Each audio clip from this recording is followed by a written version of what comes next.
the reason why the trauma is so overwhelming, I guess that's what the point I was trying to make is, it's because the trauma is being looked at and processed from the standpoint of under 7-year-old child. Yeah. Where you don't have the tools and the equipment to even recognize that that's trauma, and then much less know what to do with it. Right. It was instilled at that early age, and it still has that trauma is associated with the emotional maturity of a 7-year-old. Yeah. And here we are, high functioning adults, and we're like, yeah, but I don't feel loved. And it's the end of the world. It's literally, it feels like the end of the world. I cannot over exaggerate this enough. That's my flavor. Your unsafety, it feels like the end of the world.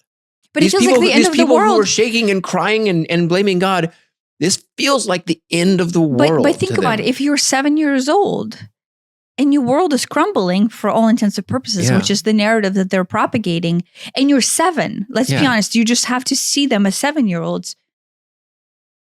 It feels like the end of the world to them. What are you going to do about it? You feel hopeless, right? You feel unequipped and hopeless because you don't recognize that the eyes from which you perceive this reality are the eyes of a broken child. If I had any advice to anyone who is struggling from any side of things, but obviously the democratic side of things is struggling because the trauma is viscerally in their face, more so than those who feel like they have been vindicated, is because you're facing the trauma of your much smaller self, but from a much larger narrative, and you're masking it with current day events that are irrelevant, right?